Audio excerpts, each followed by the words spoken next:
مساء الخير يا سيادة المستشار. خير يا دكتور توفيق. ازاي حضرتك؟ أنا اعتنى بي يا دكتور توفيق هو إليك ومنك. الله يخليك. أنت الذي تصيد وطنية، وأنت الذي تصيد رجولة وشجاعة وصدقا، وأحييك. الله يخليك يا فندم. لأنك رجل، وقد عز وجود الرجال في مثل هذا العصر. ربنا يخليك يا سيادة المستشار. بعد إذن حضرتك، عايز حضرتك تقول لنا ما وصلت إليه اليوم من خلال اجتماع أندية الهيئات القضائية الذي خرج برأي موحد. بسم الله الرحمن الرحيم.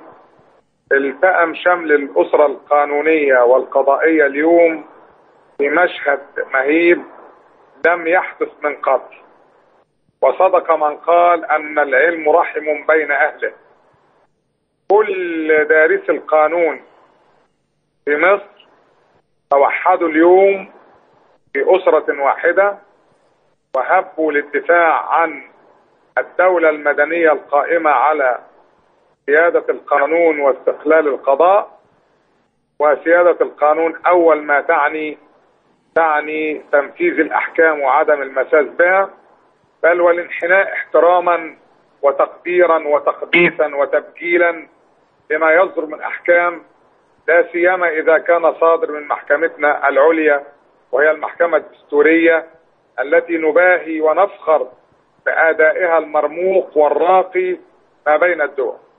نعم. اليوم شرفت وشرف نادي قضاة مصر باستضافة الأستاذ الدكتور عبد العزيز سلمان، المستشار الدكتور عبد العزيز سلمان رئيس هيئة المفوضين ممثلا للمحكمة الدستورية العليا، والمستشار حمدي ياسين رئيس نادي قضاة مجلس الدولة، والمستشار حسن أبو رحاب ممثلا لنادي هيئة قضايا الدولة، والمستشار أحمد خليفة ممثلا لهيئة النيابة الإدارية لنادي هيئة النيابة الإدارية.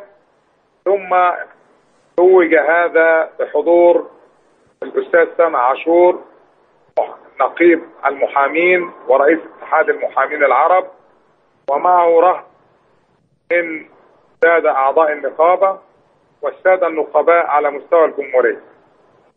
وبعد البحث والتمحيص والمداولة والاتفاق على أن ما حدث هو سابقة خطيرة لا ينبغي الصمت إزاءها،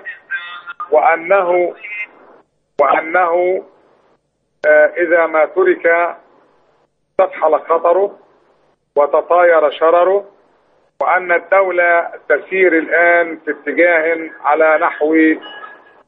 على نحو ما كنا نرضاه إطلاقا. نعم. وهو ضرب الأحكام والالتفاف حولها وإهدار سيادة القانون والتربص بالسلطة القضائية للانقضاض عليها في الوقت المناسب كما تنبأت حضرتك. نعم. ونحن واعون بهذا كله، وكان اجتماعنا ليس من أجل القضاء ولا انحيازا للقضاء، ولكنه من أجل مصر ومن أجل شعب مصر. اتفق الجميع على أننا أمهلنا الرئيس لمدة 36 ساعة لكي يسحب القرار أو يلغيه، أو هو القرار الصادر بعودة مجلس الشعب المنعدم أو الذي هو في طور العدم، والذي أحياه بعد موات بقراره المشؤوم الذي صدر أمس.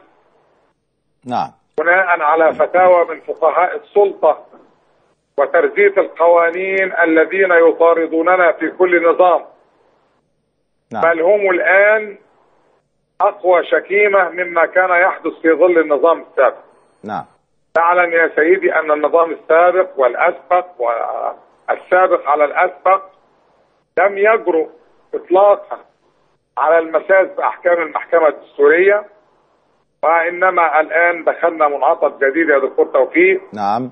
وهو المساس بأحكام هذه المحكمة، ومن لازم ذلك أننا نروج للدولة القائمة على شريعة الغاب، الدولة التي يفترس فيها القوي والضعيف، الدولة التي لا تصون الحرمات ولا تقيم الحدود ولا تحفظ الدماء، نعم، والتي لا تسمى في عرف القانونيين دولة، نعم، لأن الدولة ركيزتها الأساسية وعمودها الرئيسي هو القانون، نعم. واستقلال القضاء، نعم. وسيادة القانون، نعم. وتنفيذ الأحكام، لا سيما الحاكم قبل المحكوم، لأن الحاكم يضرب دائما المثل والقدوة. بعد إذنك يا معالي المستشار، طيب لو هو بعد 36 ساعة لم يسحب القرار، ما هو الموقف بعد كده؟ كمان احنا خرجنا النهارده بقرارين: أي سحب القرار أو إلغائه، والاعتذار الصريح والواضح إلى الشعب المصري وإلى السلطة القضائية لما بدر منه، مضمنا إياه أن الذي صدر كان خطأ وأنه لن يعاوده مرة أخرى، لأننا لسنا نملك طرف الخصومة واللعب بمقدرات الوطن يوما بعد يوم. لا نصدق أننا خرجنا من مشكلة حتى يضعونا في مشكلة أكبر وأعمق. وطبعا أنا مش عايز أخوض مع حضرتك يا دكتور توفيق في تفاصيل القرار الذي صدر أمس.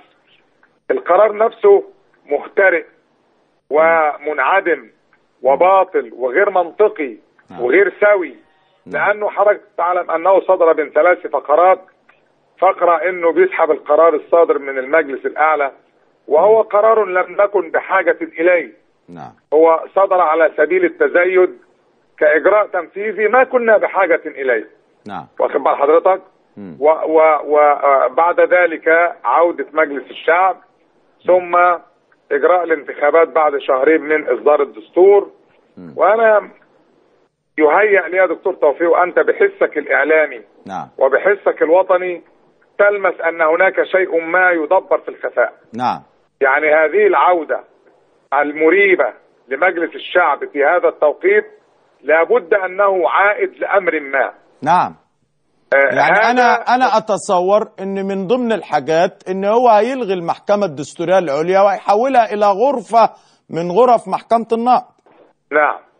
نعم، ده أبسط شيء. الحاجة الثانية أتصور أن هو سيسن تشريعات لإجراء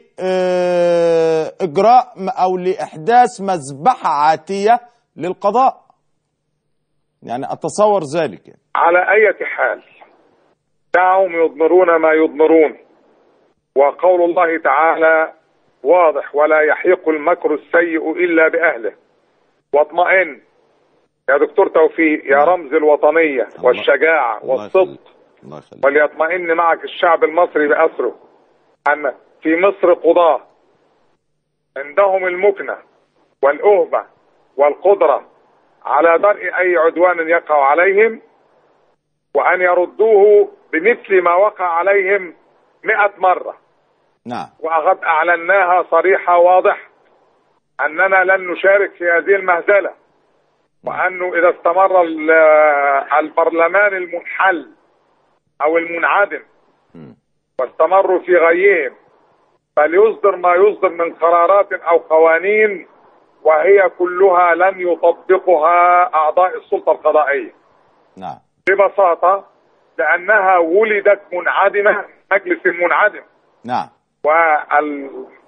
والقضاة ليسوا حواة في سيرك، وإنما هم قضاة يقيمون العدل وينصفون المظلوم، وبالتالي فإن كل قانون سيصدر عن هذا المجلس سيطعن بعدم دستوريته، وستقضي المحكمة الدستورية بانعدامه أو بطلانه. طب لو سمحت حضرتك برضو ما قلتليش يا معالي المستشار، لو بعد 36 ساعة ما سحبش، يعني ما هو رد الفعل لدى الاتحاد اللي أنا عايز أطلق عليه الاتحاد المصري لرجال قضاء مصر بجميع مؤسساته؟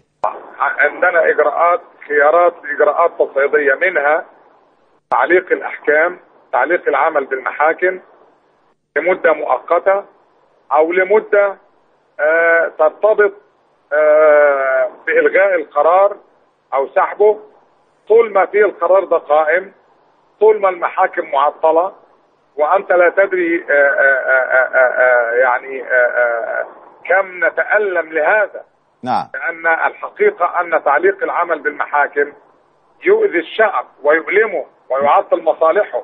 نعم. لكن نحن نفعل هذا من أجل شعب مصر، هذا الشعب الطيب المكافح. نعم. الذي نفديه بأرواحنا. نعم. ولمصرنا العزيزة. نعم. لكن لن تنتهي المواجهة، لن ننهيها. هم بدأوها ونحن الذين سنقرر متى تنتهي. نعم. لن تنتهي المواجهة ولا المجابهة إلا بإلغاء القرار أو سحبه. نعم. لابد من تصحيح الأوضاع الخاطئة التي حدثت.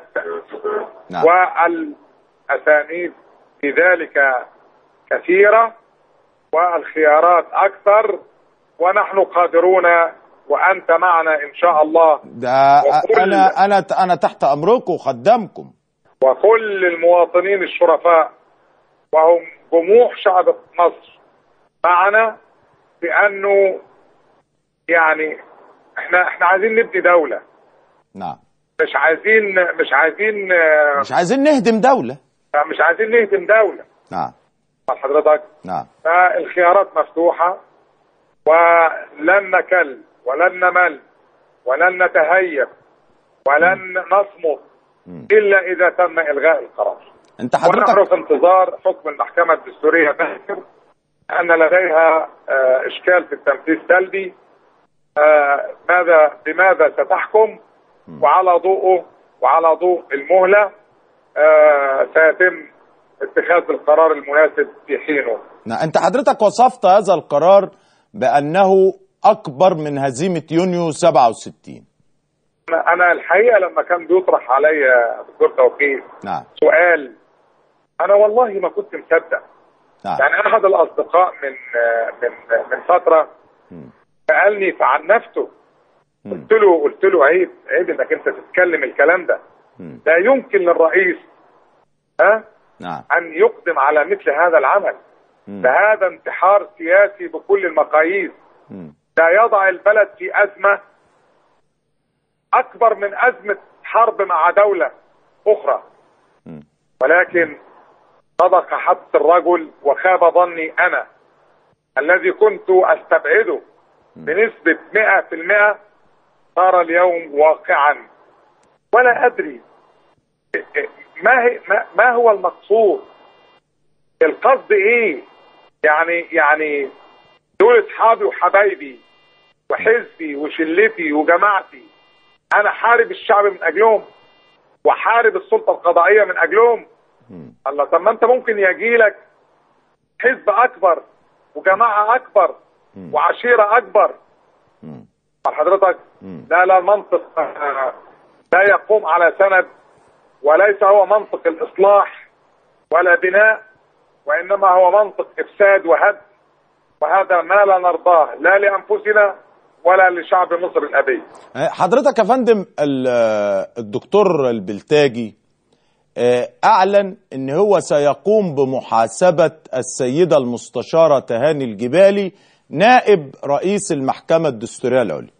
تعليق حضرتك إيه على يعني هل وصل الأمر إلى أن تحول الأمر إلى أن مكتب الإرشاد هيحول أعضاء الهيئة القضائية ونائب رئيس المحكمة الدستورية العليا مستشارة تهاني الجبالي السيدة الوطنية يعني إلى حساب؟ يعني أنا مش عارف، أنا مش متخيل إن الكلام ده ممكن يتقال. يحولها لإيه؟ لا، هيحاسبها، بيقول سأقوم بحسابها. يمكن هيحاسبها في حساب بينهم مثلا فلوس ولا حاجة؟ في مشروع تجاري بينهم؟ حاسبها يا توفيق بيه. ده كلام. هو الله يرحمه ابو لمعه مات بالظبط، بس ساب مدرسه قائمه على اسلوبه ومنهجه، فوجب علينا ان احنا نفوت. صدقت والله يا فندم. في ناس بتتوهم، في ناس بتحلم وهي ماشيه انه راكب حصان ومعاه مسدسين في جيبه زي الكاوبوي، وانه يستطيع ان يطيح بالرؤوس ويضرب ده ويقتل ده ويعمل ويخطف ده. لكن حد بيحلم. بيفكرني باللي بيغني في الحمام وبيطلع يعمل شريط بيفكر نفسه مطرب. في حمام الملاطيلي. بالظبط كده يا فندم. لا طبعا، ولا نقبل المساس بضافر من ضوافر مستشارة الوطنية الشهم الجدعة اللي أثبتت إنها ب1000 راجل ويزيد. نعم. لا لا لا، هم يفكروا إنه التفكير يا توفيق دي إنه المحكمة الدستورية دي زي ما يكون عند حضرتك في البلد العائلات العريقة زي عائلتكم وكبيرة العدد والعدة والمقام، وفي ناس كده يبقوا جايين تلاقي العيلة كلها 5 رجالة. هم فاكرين ان المحكمة الدستورية بما ان عددها قليل يستطيعوا ان يطيحوا بها او يظفروا بها. ما يعرفوش ان المحكمة الدستورية وراها أسود ومقاتلين. هم كل اعضاء الاسرة القانونية والقضائية في مصر. وان المحكمة الدستورية احنا قلنا لهم انتوا ما تقولوش حاجة وما تعملوش حاجة، احنا اللي هندافع عن كيانكم وعن وجودكم، لان كيانكم هو كيان مصر. ووجودكم هو وجود لمصر، وبالتالي يعني نحلكم من تحمل عبء الدفاع. واتركوا هذا الامر لنا، وهو ما قد حدث ولم تختلف عليه الهيئات ال5 اليوم، منضما اليها نقابة المحامين العتيدة العريقة بما لها من امكانيات واسعة، وهي نقابة تضم 500,000 محامي هم الآن جنود في المعركة للدفاع عن قيادة القانون واستقلال القضاء وعن المحكمة الدستورية وعن رجالها وسيداتها، ممثلة في المستشارة الأخت الفاضلة تهاني الجبال. احنا بنشكر حضرتك يا سيادة المستشار. الحقيقة احنا بنتقدم بالشكر إلى الأسد البطل المصري الأصيل الذي يعكس كيف يكون الحب للوطن والحب للمهنة والغيرة، الغيرة على رجاله وأبنائه وأساتذته وأشقائه من رجال القضاء المصري الذين هم رمزا من رموز النهضة التي بنتها مصر. اتفضل يا فندم.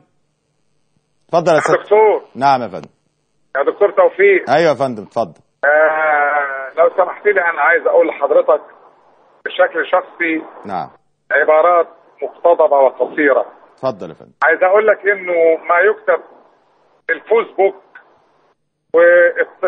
والتنيطر وهذه الوسائل التي ملأت حياة المصريين بالأكاذيب والأباحة وقلة الأدب لا يفت في عضدك ولا يأثر فيه. نعم يا فندم. أنت بين النخبة.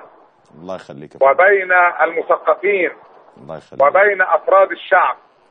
صرت علامة على الوطنية وعلى الشهامة وعلى الرجولة. وصدقني أنت يعمل لك 1000 حساب. الله يخليك. أو يحسب لك 1000 حساب. الله يخليك. فلا تأبه بشيء من هذا، وسر على بركة الله تحرسك عنايته. شكرا. ويرعاك برعايته. شكرا. ولن يستطيع أحد أن يمسك بسوء. لأن الله يحفظك ويرعاك. لأنك مخلص. الله يخليك. والإخلاص هو مخ العبادة. وهو الذي يصل الإنسان بربه. صادق ومخلص. فاستمر ولا تأبه بهم ولا تستمع إليهم. أنت في قلوبنا. ربنا يخليك. وأنت في أفئدتنا. ربنا يخليك. وكل وطني مخلص مثلك وكل إعلامي يتقي الله في هذا الوطن هو محل تقدير. وما أقلهم طبعا محل تقدير الشعب بأسره. فوددت أن أسمعك هذه العبارات. شكرا. المقتضبة. قبل أن أنهي هذه المحادثة. سر على بركة الله والله يحفظك ويرعاك. وستظل الفراعين التي استمدت اسمها من أصولنا وجذورنا الفرعونية قوية كتلك الأهرام التي شيدوها لا ينال منها معتدي ولا آثم ولا يفت في عضدها تهديد أو وعد أو وعيد. وشكرا. شكرا يا فندم. أنا بشكر حضرتك جدا يا فندم. الحقيقة أنا مش